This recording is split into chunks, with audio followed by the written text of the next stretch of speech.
Hello, I'm Katherine Walsh, the Metadata Librarian at the Hill Museum and Manuscript Library. Sometimes people ask me what it is that a metadata librarian does, or what even is metadata. So today I want to show you a little bit about one of the special projects that I'm working on, and hopefully it'll give you a deeper glimpse into one, what we do here at the Hill Museum and Manuscript Library, and two, what goes on in this world of databases and metadata and how that's advancing scholarship around the world. Because our preservation work is vast, and it crosses cultural and national boundaries, ranging in geographic span from Western Europe and Malta to the Middle East, West Africa, and India, HMML is developing data that will help scholars and librarians around the world to identify authors and titles from multiple traditions and link them through authorities. We'll do this by creating our own authorities database to provide both basic and also more detailed access, and also by collaborating with other libraries, scholarly projects, and data sharing initiatives. This includes collaborating with the Library of Congress. I've been working with Paul Frank at the Program for Cooperative Cataloging to begin submitting some of our data to the name authority file, which is used nationally and internationally. And today I want to take you through a glimpse of how we do this collaborative work and what it means for our users, as well as for scholars and librarians in other institutions around the world. Let's start with the basics. What is an authority and why is it important? So authority control is a way to organize information to make sure that users of library catalogs or databases like our own can reliably point to a person, for example, and know exactly which person is being referenced. So a good example, for instance, if you have a manuscript where the person is identified only as Alanis, how do you know which Alanis is being referenced? And if it's cataloged differently in different catalogs, it'll be really hard to match those up against each other. So authorities are one way of helping to do that.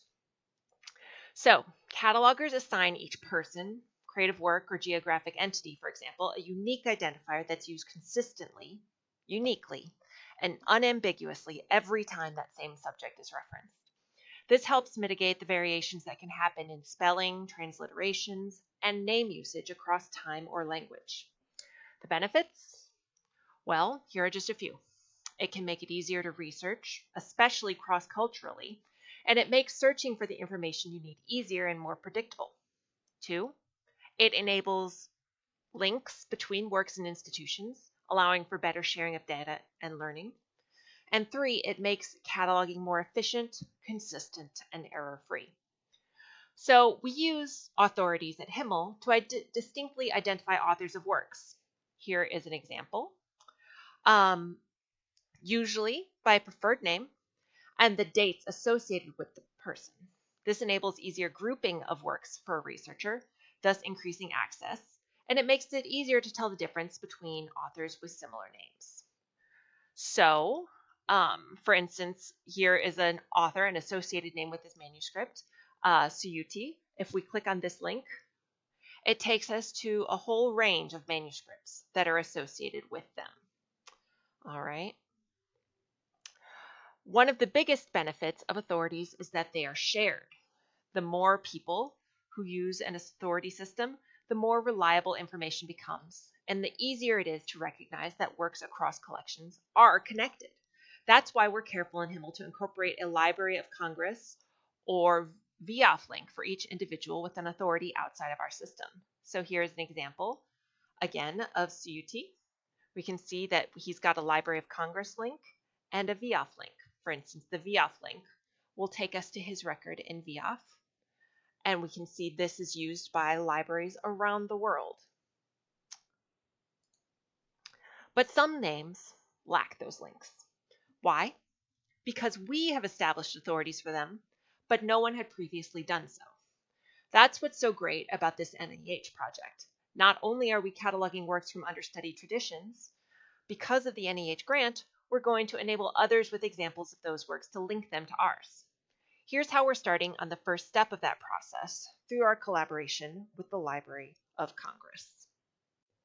In March 2020, HMML joined the Program for Cooperative Cataloging, and I began training with Paul Frank at the Library of Congress to identify and create records, authority records, in their style for HMML names from our manuscripts. So in collaboration with our curator of Eastern Christian manuscripts, Dr. David Calabro, I worked to identify and research a name from the Syriac Orthodox tradition, Yohanan Bar Madani, Patriarch of Antioch, who died in 1263. Now, in our system, we have 10 different manuscripts that are associated with this individual already. He is of high significance in the Syriac Orthodox tradition, and yet he did not have a record in Viaf or the Library of Congress. And so we began creating that record. And here is what it ended up looking like. It's available online on the web, live, at this stable URI, which will never change. It's got his preferred name, complete with diacritics, his title, and his death date. And we've recorded all kinds of useful information to help identify this individual, including variant names and including his affiliation with the Syrian Orthodox Church, where he died, other places where he lived or visited in his life, the languages in which he spoke or wrote, his occupation, and all of this information is sourced and dated so that a librarian or scholar coming to this record at some point in the future can understand where this information originated and know that it is in fact authoritative. Additionally, because of the Library of Congress's affiliation with VIAF, this record is now visible in the Virtual International Authority file as well, where it has been associated with records from other institutions. Only a couple, but by tying these together, we are helping to locate manuscripts and texts by this individual or about this individual around the world and link them together. I wanted to share with you one more authority record that we created, this time for a title that really highlights, I think, how collaborative, interdisciplinary, and cross-cultural this work of authority creation is, and how vital it is to the study of texts and transmission of knowledge across geographic and cultural and even time boundaries. All right, so this is a text, it's actually printed, that we have in our HMML system that our curator of Eastern Christian manuscripts, Dr. David Calabro, came across when he was cataloging a collection.